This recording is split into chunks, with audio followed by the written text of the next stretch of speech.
మాట్లాడిన ఆయన ఎప్పుడు పూర్తి చేస్తాడో తెలియదు, ఎప్పుడు కడతాడో తెలియదు, ఏం కడతాడో తెలియదు. సరే పోన్లే. పోలవరం వెళ్ళారు చంద్రబాబు నాయుడు గారు.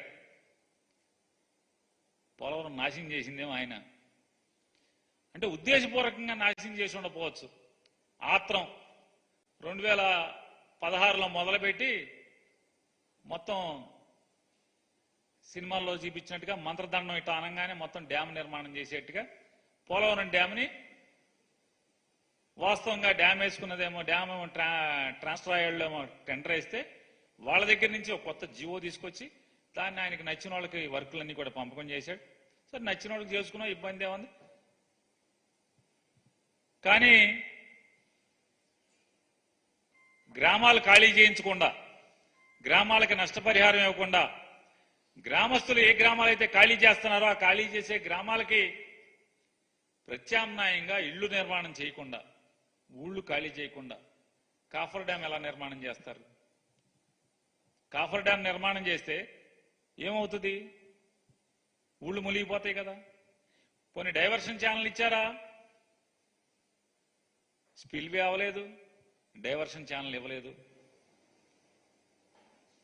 ఇవ్వకుండానే సైమల్టేనియస్ గా upper coffer dam, diaphragm wall, lower coffer dam, spillway మొత్తం అన్ని ఒకేసారి మొదలుపెట్టి ఊళ్ళు ఖాళీ చేయకుండా కొంత దూరం కాఫర్ డ్యామ్ కట్టిన తర్వాత వాళ్ళకి అర్థమైనట్టుంది. ఎవడో ఇంజనీర్ చెప్పాడు, sir coffer dam upper coffer dam మూసేస్తే మొత్తం ఊళ్ళు మునిగిపోతాయండి, మరి నది వెళ్దు కదా అంటే, అయితే మధ్యలో బొక్క వదిలేయండి. ఆ మధ్యలో కాఫర్ డ్యామ్ పూర్తి చేయకుండా ఆపేయటం వల్ల ఏమవుద్ది? వాటర్ దిగదని వెలాసిటీ, హై వెలాసిటీతో కట్టినటువంటి డయాఫ్రామ్ వాల్ మొత్తం కొట్టుకుపోయింది. ఎంత లోతు కొట్టుకుపోయిందో తెలియదు. కొత్తది నిర్మాణం చేయాలంటే 800 నుంచి 1200 కోట్లు అవుద్దని జగన్మోహన్ రెడ్డి గారు ఉన్నప్పుడే అంచనాకు రావడం జరిగింది. ఆ డబ్బులు ఎవరు ఇవ్వాలి? కేంద్రం ఇవ్వాలి. అరే బాబు, బీజేపీ నాయకులారా, బీజేపీ ప్రభుత్వం నుంచి పోనీ చంద్రబాబు నాయుడు నిర్వాహకం వల్ల డయాఫ్రామ్ వాల్ కొట్టుకుపోయింది, కింద భూమిలో గోతులు పడిపోయినాయి, కొత్త డయాఫ్రామ్ వాల్ కట్టండి అంటే, లేదు మాకు టెక్నికల్ టీం వచ్చి అది సర్టిఫై చేస్తే కానీ దాని మీద ఏం నిర్ణయం తీసుకోలేము. ఏతావాత చంద్రబాబు నాయుడు, భారతీయ జనతా పార్టీ ప్రభుత్వం కలిసి కదా పోలవరం డ్యామ్ని ఇలా నాశనం చేసి వాళ్ళు ఇట్లా ఈ రకంగా ఇవాళ జగన్మోహన్ రెడ్డి గారు coffer dam, upper coffer dam పూర్తి చేయటమే కాకుండా స్పిల్వే పూర్తి చేసి మొత్తం యాఫ్రాన్స్ అని నిర్మాణం చేసి నీళ్లన్నీ కూడా డైవర్షన్ చేసే పరిస్థితి ఏ స్థితిలో ఎవరికి వచ్చింది? జగన్మోహన్ రెడ్డి గారి ప్రభుత్వంలో కదా. ఆ రోజు నుంచి మోడీ గారి ప్రభుత్వం డయాఫ్రామ్ వాల్ ఏం చేయాలనేది మొన్నటి దాకా ఎన్నికల వరకు కూడా కనీసం చెప్పని పరిస్థితి. వెళ్ళి ఏం చేయాలంటే చంద్రబాబు నాయుడు గారు, ఏమండి పోలవరం ఏంటి, ఎప్పుడు కడితే ఎప్పుడు పూర్తవుద్దండి? ఏమో నాకేం తెలుసు. ఆయన అపర మేధావి, 40 ఏళ్ళ ఇండస్ట్రీ అనుభవకుడు, 72% పోలవరం నేను నిర్మాణం చేసేశాను అని చెప్పేటువంటి ఆయన లెక్క ప్రకారమే 72 చేస్తే, మేమేమీ చేయలేదనుకుంటే మరి మిగతా 38% ఎంతసేపు? 2 ఏళ్లలో 78% కట్టినోడివి, మిగతా 30% ఎప్పటిలోపు కట్టాలి? పోనీ ఆ 28% ఎప్పటిలోపు కట్టాలి? పోనీ మేము ఒక 8% కట్టామనుకుందాం, నువ్వు చెప్పే లెక్కలు, నువ్వు దొంగ లెక్కల ప్రకారం. మేమైతే డ్యామ్ ఏమన్నా కడితే మేమే కట్టాం. స్పిల్వే పూర్తిగా పునాదులు ఆపు చెప్తే స్పిల్వే పూర్తి చేసింది మేము, నీళ్లు డైవర్షన్ చేసింది మేము, కాఫర్ డ్యామ్ కంప్లీట్ చేసింది మేము. ఇవాళ ఎప్పుడు పూర్తి చేస్తామో తెలియదు. పోలవరం ఎప్పుడు పూర్తవుద్దో నాకే తెలియదు. చంద్రబాబు నాయుడు గారు ఒకసారి ఆయన ముందేం మాట్లాడాడు, వెనకేం మాట్లాడాడు ఒకసారి చూద్దాం. తల్లికి వందనం లాస్ట్ పెట్టి మళ్ళీ చెప్తున్నా, నాణ్యమైన కరెంటు రావాలంటే, కరెంటు రేట్లు పెరగకుండా ఉండాలంటే తెలుగుదేశం జనసేన రావాలి.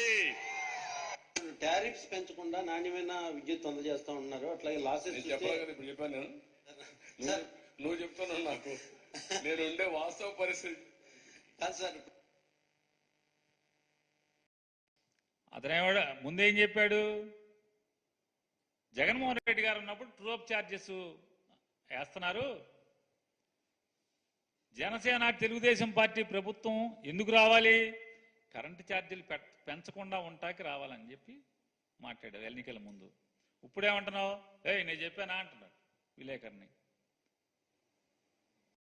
ఈ నెల బిల్లులో ట్రూఅప్ ఛార్జెస్ వచ్చినాయా రాలేదా? ఎందుకు వచ్చినాయి?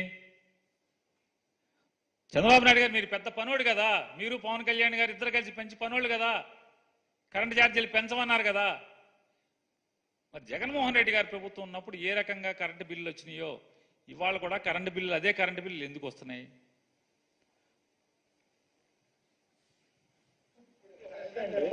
అమరావతిని నిర్మించలేదు. ఈ రోజు మీరు మొత్తం విజిట్ చేశారు కదా సార్, అప్రాక్సిమేట్లీ దీని నిర్మాణానికి ఎంత ఖర్చు అవుతుంది, మీరు ఎన్ని రోజుల్లో చేస్తారు? ఇప్పుడు నిన్ను అడగాలి నేను క్వశ్చన్. విలేకరుని అడగాలంట. నిన్ను నేను నియమిస్తే నువ్వు 18,000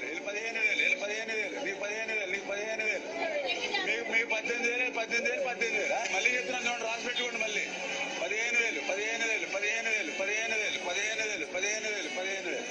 15,000 మీకు 18,000 రాసి పెట్టుకోండి. మళ్ళీ ఇంకొక అమ్మాయి వచ్చింది, అమ్మాయికి 15,000. మరి ఆశీర్వదించండి మీరు. ఓకే, థ్యాంక్ యూ అమ్మ. మీకు బాండ్ కూడా ఇచ్చాం రాసి, మీ దగ్గర పెట్టుకోండి బాండ్. రేపు పొద్దున ఆటోమేటిక్ అవుతాం. విన్నారు కదా ఆయన చెప్తున్నాడు. 15,000 మామూలుగా హోల్సేల్ మార్కెట్లో పిలుస్తూ ఉంటారు. ఏంటయ్యా అంటే 15,000 యాపీయే కదా అన్నాడు. ఎవరు యాపీ? అన్నాయన యాపీ. ముందు ఒక ఎస్కార్టు, వెనక ఒక పైలట్, గన్మెన్లు, పెద్ద కారు, నెత్తి మీద లైటు, సెక్రటరియట్ల ఆఫీసు. ఎవరు యాపీ? ఆ సైకిల్ మీద కనపడ్డాయన ఆపి మళ్ళీ సైకిల్ ఎక్కట్లా, ఈ కారే, ఇక మళ్ళీ సైకిల్ అవసరం లేదు, ఆయన ఒక్కడే యాపీ. ఆ పిల్లల యాపీ కాదు, తల్లి యాపీ కాదు. ఆయన చెప్పాడు తల్లికి వందనం, ఈ పిల్లకి ఆ పిల్లకి, ఈ పిల్లడికి ఆడికి, ఈ చిట్టికి, తమ్ముడికి, ఆడికి ఇడికి, బుజ్జిగాడికి ఆడికి ఇడికి అని చెప్తున్నాడు యాపీ. మరి ఆయన తనొక్కడే హ్యాపీగా ఉంటే, లేకపోతే చంద్రబాబు నాయుడు వాళ్ళ కూటమి అంతా హ్యాపీగా ఉంటే కాదు. ఎవరికైతే చెవులకు ఇంపుగా మీరు వాగ్దానాలు చేశారో ప్రజలందరికీ, ఆ ప్రజలు కూడా హ్యాపీగా ఉండాలి. వాళ్ళు మాత్రం అన్హ్యాపీ, మీరు మాత్రం హ్యాపీ, బాగా ఫుల్ హ్యాపీగా ఉన్నారు మీరు. ఆ ఫుల్ హ్యాపీగా ఉన్న వాళ్ళని నేను ఎందుకు అడుగుతున్నానంటే, GOMS నెంబర్ 29, తల్లికి 15,000, తల్లికి వందనం. వాస్తవంగా ఈ పథకం ఎక్కడది? జగన్మోహన్ రెడ్డి గారి పథకం. అమ్మఒడి పథకం. అమ్మఒడి పథకాన్ని పేరు మార్చి కాపీ కొట్టి తల్లికి వందనం. జగన్మోహన్ రెడ్డి గారు ఒకరికే ఇచ్చాడు. మేము ఇంట్లో ఎంతమంది ఉంటే అంతమందికి.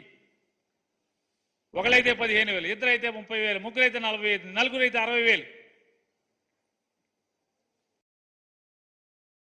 నిజమే, ఈ కూటమి ప్రభుత్వం చంద్రబాబు నాయుడు గారి ప్రభుత్వంలో తల్లికి వందనమే, తల్లికి మాత్రమే వందనం, పిల్లలందరికీ పంగనామాలు. ఈ కూటమి చంద్రబాబు నాయుడు గారు, పవన్ కళ్యాణ్ గారు, భారతీయ జనతా పార్టీ ప్రెసిడెంట్ నడ్డా గారు, పురంధేశ్వరి గారు, వీళ్ళందరూ కలిసి ఏం చేశారంటే తల్లికి వందనం, పిల్లలకు